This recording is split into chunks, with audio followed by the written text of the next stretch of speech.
The desert at night is not empty, it is waiting. Miller knew this stretch of Route 66 better than the lines on his own palm. He had been driving this rig for 20 years. The smell of stale coffee, diesel, and old cigarettes was the only perfume he knew. It was 3 a.m., the witching hour. The headlights of his Peterbilt cut through the pitch-black darkness like twin blades. The road ahead was a ribbon of infinite gray, stretching into a void where the sky met the earth. Miller rubbed his eyes. He felt heavy, not sleepy exactly, just detached, like he was watching the road through the wrong end of a telescope. The radio was acting up again. It was playing "I'm So Lonesome I Could Cry," but the song seemed to be skipping, repeating the same mournful chorus over and over. Then he saw her, a flash of white on the side of the road. A girl. She was standing right on the shoulder, waving her arms frantically. Miller hit the air brakes. The massive truck groaned and hissed, coming to a halt a few yards past her. He leaned over and popped the passenger door. "You okay, miss?" She climbed in. She was young, maybe 20. She wore a vintage sundress that looked too thin for the desert cold. She was trembling violently. Her skin was pale, almost translucent under the cab lights. "Thank you," she gasped, her voice brittle. "Please, just drive. Get me away from here." Miller shifted gears and the truck rumbled back onto the highway. "Trouble?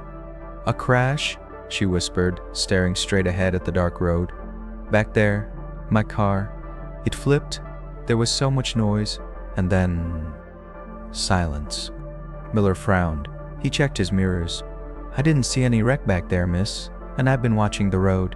"It's there," she said. She turned to look at him. Her eyes were incredibly dark, like deep pools of oil. "It was terrible. I walked away. I just walked away." Miller felt a chill that had nothing to do with the assay. "We'll get you to the next town. Call the sheriff. You hurt." "I don't feel anything," she said softly. "Anymore, the journey, the loop." They drove in silence for what felt like hours, but the clock on the dashboard was frozen at 3 a.m.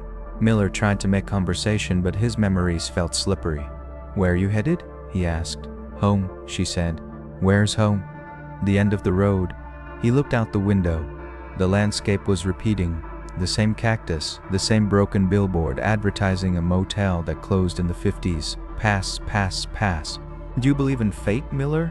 she asked suddenly. He gripped the steering wheel. "How do you know my name?" She didn't answer. She pointed a slender finger at the windshield. "Look, the climax." Up ahead, the darkness was broken by flashing lights, red and blue, rotating silently in the desert night. Flares were burning on the asphalt, casting long dancing shadows. "An accident," Miller said, his heart starting to hammer against his ribs. A strange sense of déjà vu washed over him. "Looks bad." "Yes," the girl said. Her voice was no longer fearful. It was calm, ancient. "It was very bad." Miller slowed the truck down. He wanted to look away, but he couldn't. He pulled up alongside the wreck. It wasn't a car, it was a truck. A massive 18-wheeler, a Peterbilt. It had swerved off the road and slammed into a rock formation. The cab was crushed like a soda can. Smoke was still rising from the twisted metal. Miller stopped his truck. He looked at the wreck. He looked at the license plate on the twisted bumper. K4T99. Miller looked down at his own keys dangling from the ignition, and the keychain had the same tag, K4T99. He couldn't breathe. The air in the cabin suddenly vanished. He looked at the driver's side of the wrecked truck through the shattered windshield. Hanging limply over the broken steering wheel was a man wearing a plaid flannel shirt, a man with a mom tattoo on his forearm. Miller looked at his own arm. The tattoo was there. "That's..." Miller choked. "That's me." He wasn't driving a truck. He was sitting in a memory of a truck, the twist resolution. He turned to the girl. She wasn't trembling anymore. She wasn't pale. She was radiant, glowing with a soft, terrifying light. She wasn't a victim. "You said you walked away from a crash," Miller whispered, tears streaming down his face. "No, Miller," she said gently, placing a hand on his shoulder. Her touch was warm. "I said I walked away. I walked away to find you." "I'm dead?"